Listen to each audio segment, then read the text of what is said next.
পাহাড় নামটা শুনলেই চোখের সামনে ভেসে ওঠে তুষার শুভ্র চূড়া, চলার পথে প্রতি বাঁকে উপহার দেওয়া একটা নতুন দৃশ্য। আর থাকে পাহাড়ি পথে হাসি মুখে চলা পাহাড়ি মালবাহক। পাহাড়ি অঞ্চলে যাতায়াত, পর্যটন, ট্রেকিং এবং পর্বতারোহণের সঙ্গে ওতপ্রোতভাবে জড়িত একটি গুরুত্বপূর্ণ পেশা হল পাহাড়ি বাহক বা হিল পোর্টার। দুর্গম পাহাড়ি পথে খাদ্য সামগ্রী, তাঁবু, পর্বতারোহণের সরঞ্জাম, জ্বালানি, ব্যক্তিগত মালপত্র এবং অন্যান্য প্রয়োজনীয় জিনিস বহনের দায়িত্ব মূলত এরাই পালন করে থাকে। পৃথিবীর বিভিন্ন পার্বত্য অঞ্চল যেমন নেপাল, ভারত, ভুটান, তিব্বত এবং আন্দিজ অঞ্চলে এই পেশার গুরুত্ব অত্যন্ত বেশি। বিশেষত হিমালয় অঞ্চলে পাহাড়ি বাহকদের ছাড়া কোনো বড় ট্রেকিং বা অভিযানের কথা তো কল্পনাই করা যায় না। তাদের অক্লান্ত পরিশ্রম, শারীরিক সক্ষমতা এবং পাহাড় সম্পর্কে বাস্তব অভিজ্ঞতা অভিযাত্রীদের নিরাপদ যাত্রাকে নিশ্চিত করে।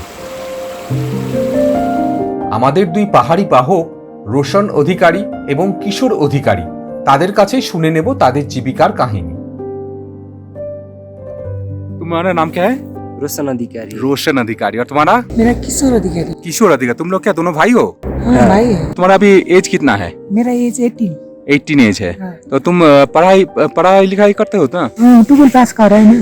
12 पास किया है और उसके बाद क्या पढ़ाई का चांस मिलेगा, ऐसा कुछ है क्या? मिलेगा, वो करना पड़ेगा। अच्छा, तुम्हारा फैमिली में कौन है? हम लोग फैमिली में भाई, दीदी, अच्छा, सब कुछ है। तो ये का फैमिली का जो इनकम है वो तो ये तुम्हारा जो पोर्टिंग है इससे ही होता है क्या? इससे ही होता है। और पापा है वो बाहर है, विदेश पर है, उधर से होता है। अच्छा। হিমালয় অঞ্চলে অনেক বাহক প্রতিদিন 25 থেকে 50 কিলোগ্রাম পর্যন্ত ওজন বহন করে কয়েক ঘন্টা ধরে খাড়া পাহাড়ি পথ অতিক্রম করেন। উচ্চতা বাড়ার সঙ্গে সঙ্গে বাতাসে অক্সিজেনের পরিমাণ কমে যায়, ফলে সাধারণ মানুষের পক্ষে যেখানে হাঁটা কষ্টকর, সেখানে পোর্টাররা ভারী বোঝা নিয়ে চলাচল করে। এই কারণে তাদের শারীরিক সহনশীলতা অত্যন্ত প্রশংসনীয়।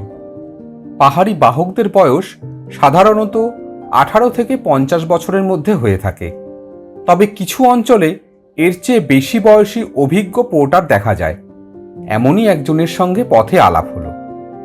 नीचे से सामान लेके ऊपर जाएंगे, तो क्या क्या सामान लेंगे यहाँ से? आलू सब आलू और और प्याज। अच्छा, कहाँ तक जाना है यहाँ पे? यहाँ से सामान लेके कहाँ जाएंगे? चुमरंग। বর্তমানে অনেক নারী এই পেশার সঙ্গে যুক্ত হয়েছে। তারা পুরুষদের মতোই কঠোর পরিশ্রম করে মালপত্র বহন করে। পাহাড়ি পথে পর্যটকদের মালপত্র এবং দৈনন্দিন সামগ্রী বহন করার জন্য তাদেরকেও ট্রেনিং নিতে হয়। अच्छा, गाइडिंग का कोई शौक नहीं है? शौक है, एग्जाम देना पड़ेगा, अब देंगे। अच्छा, गाइडिंग के लिए क्या एग्जाम होता है? वो होता है ना, वो अब जब गाइड बन के जाता है, कौन कौन ठाव क्या चाहिए, होटल कैसे बुक करे, अच्छा, क्या क्या चाहिए गेस्ट के लिए, सब कुछ पता होना चाहिए ना, इसलिए एग्जाम देना पड़ता है। নিয়োগের ক্ষেত্রে শারীরিক সক্ষমতা, পাহাড়ি পথ সম্পর্কে যথেষ্ট জ্ঞান, সহনশীলতা এবং অভিজ্ঞতাকে বেশি গুরুত্ব দেওয়া হয়। অনেক নতুন কর্মী প্রথমে অভিজ্ঞ পোর্টারের সহযোগী হিসাবে কাজ শুরু করে এবং ধীরে ধীরে তারা পূর্ণাঙ্গ বাহক হিসাবে কাজ করার অভিজ্ঞতা অর্জন করে। পাহাড়ি বাহকদের মাল বহনের পদ্ধতি অত্যন্ত বিশেষ এবং কার্যকর। তারা সাধারণত শরীরের ভারসাম্য বজায় রেখে একটু সামনের দিকে ঝুঁকে চলে। ছন্দবদ্ধ পথ চলার সাথে থাকে সিঁড়িতে ওঠার একটা ভিন্ন কৌশল।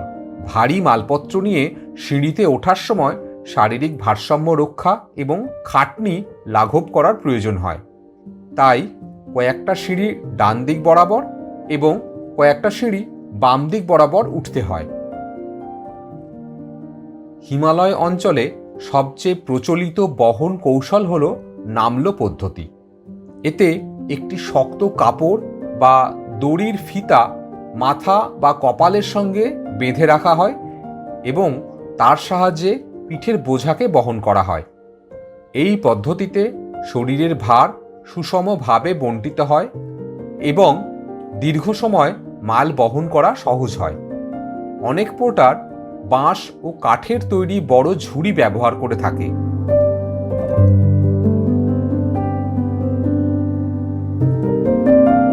দুর্গম চলার পথে একটু বিশ্রামের প্রয়োজন হয়। সাথে থাকা মালপত্র পাহাড়ের গায়ে হেলান দিয়ে একটু জিরিয়ে নেওয়া।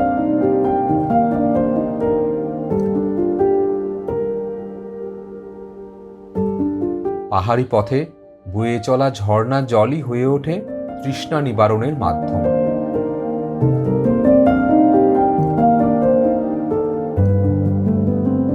পাহাড়ি বাহকরা পাহাড়ি জীবন এবং পর্যটন ব্যবস্থার সাথে অবিচ্ছেদ্য অংশ। কঠিন পরিবেশে অক্লান্ত পরিশ্রম করে তারা পর্যটক ও অভিযাত্রীদের যাত্রা সফল করে তোলে, অথচ তাদের জীবন প্রায়ই দরিদ্র, ঝুঁকি ও অনিশ্চয়তায় ভরা। নিরাপদ কর্মপরিবেশ, ন্যায্য মজুরি, স্বাস্থ্যসেবা ও শিক্ষার সুযোগ নিশ্চিত করা গেলে পাহাড়ি বাহকদের জীবনমান উন্নত হবে এবং পাহাড়ি পর্যটন শিল্প আরও সমৃদ্ধ হয়ে উঠবে।